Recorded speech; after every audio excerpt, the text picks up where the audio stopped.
Amy Norda. And I'm Dr. Scott Norda. And we want to show you how we make almond milk at home. So we start out with about half a cup of almonds. We use soaked, sprouted raw almonds, just because that increases the nutrition and digestibility of the almonds. You can use any almonds that you want though. And you can use other nuts too, so we love cashews, walnuts, pecans. You can use seeds like hemp seeds, pumpkin seeds, so you can even combine two different types. Alright? Okay, and then we'll put in 2 bananas. We often like to use them when they start to have brown spots, and sometimes we'll freeze them in the freezer at that point and then just put them in frozen. Okay. And then we'll use about 4 to 5 medjool dates and make sure they're pitted, because if they have the pits in them, it'll ruin your blender. Alright. And then we do about a teaspoon of salt. If you are not a salt lover like us, then maybe use 3/4 of a teaspoon. But we like to use the real Redmond real salt. It has a lot more nutrient value with the minerals in that salt. And then a teaspoon of vanilla. You don't have to put vanilla. Vanilla is really expensive right now, so we love vanilla. So we're going to put a teaspoon in. Touch. That's Maybe close. half a teaspoon.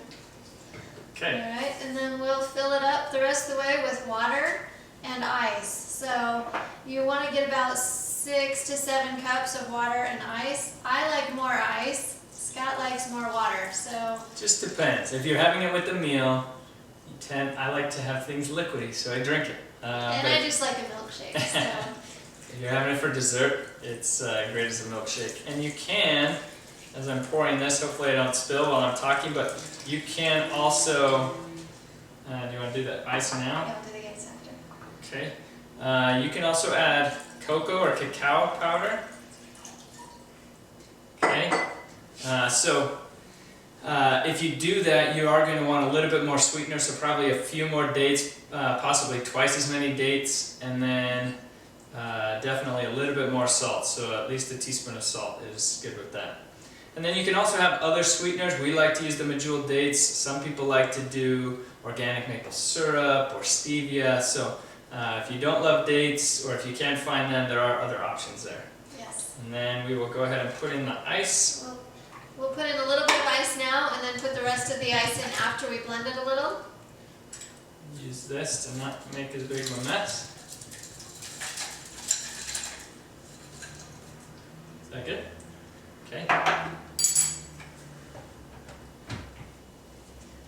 Okay. And you are going to want a high-powered blender. Yes. Because you want to really get the creaminess of the nut, otherwise you'll have the grains of it and it's not as good. Yes.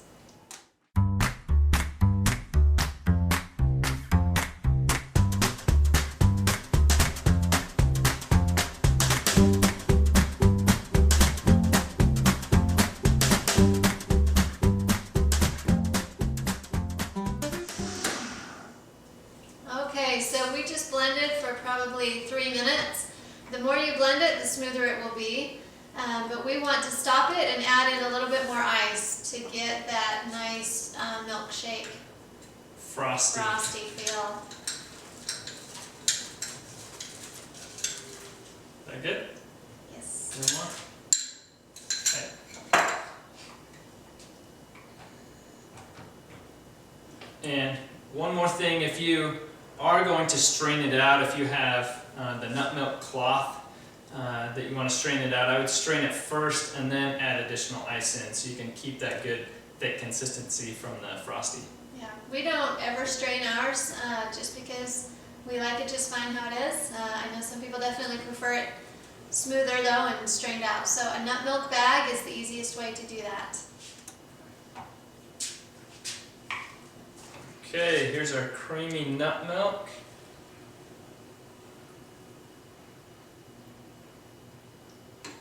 Perfect.